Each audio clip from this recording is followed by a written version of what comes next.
Hello, everybody. Do you find yourself commonly confused by words? Let's get started. Okay, fifth grade, before we start, just make sure that you have your pink, commonly confused words paper so that you can write down examples that we provide in the video. So if you look on the screen, you're going to see an EX with a colon, and behind that, you're going to see a sentence. You are to write those sentences beside the words that they match. If we're going a little too quick for you, please find the pause button and take a second to make sure that you have the sentence correct. Our first two words are accept and accept. You'll see one is ACCEPT and one is EXCEPT. For the first one, ACCEPT, it means to receive. The example of the sentence here would be, I was so happy to accept her gift. On the other side, you'll see accept EXCEPT, and that means with the exclusion of. So an example of that would be a sentence like this, I love all candy except chocolate. In our next example, affect and effect, you find two words that are often commonly pronounced the same.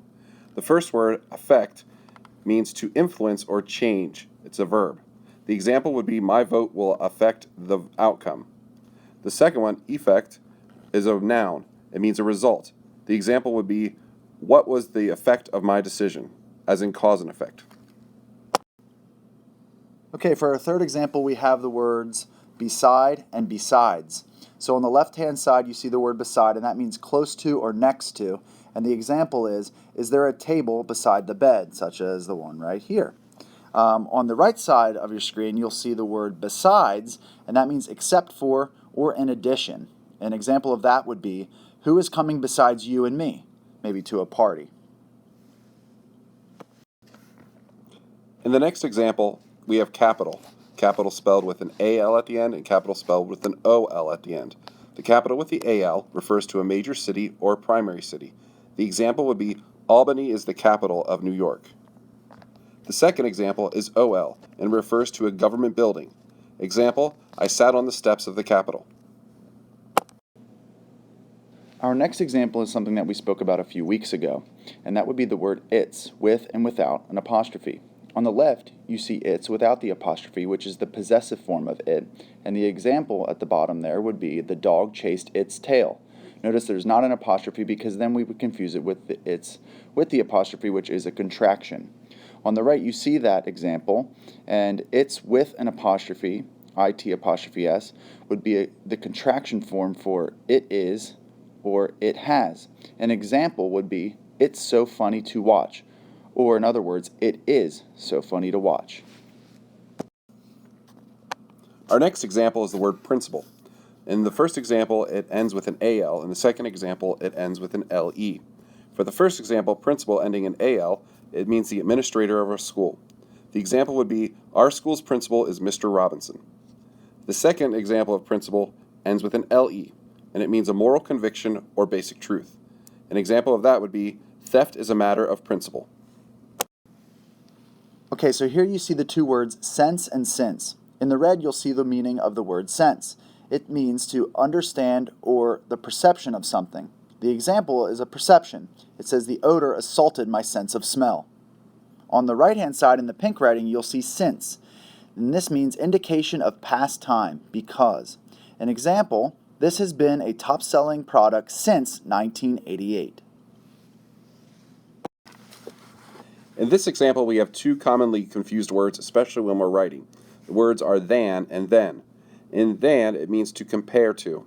The example would be, Chloe is faster than Haley. In the word then, which means at the time or next, the example would be, I went to the store, then to the bank. Okay, here is one that Mr. Moore and I see quite frequently as commonly confused, and that would be there, and there.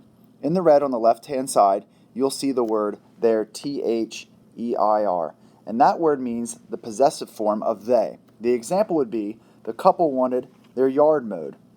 In the middle, in the orange, you'll see the word there, T-H-E-R-E, which is in that place. A way to remember this would be if you replace this T with a W, you have the word where, which means something similar. The example would be, the yard man was there at noon. And on the right, you'll see there as the contraction form of they are, and the example is, they're thrilled with the job he did. And if we would replace this with they are, it would still make sense. Our second last example deals with the words whose. In the first whose, we have W-H-O-S-E. In the second one, it's the contraction whose, W-H-O''S. For the first example, whose, W-H-O-S-E, it's the possessive for of who. The example would be, whose jacket is on the chair. In the contraction for who is, the example is, who's going to find out.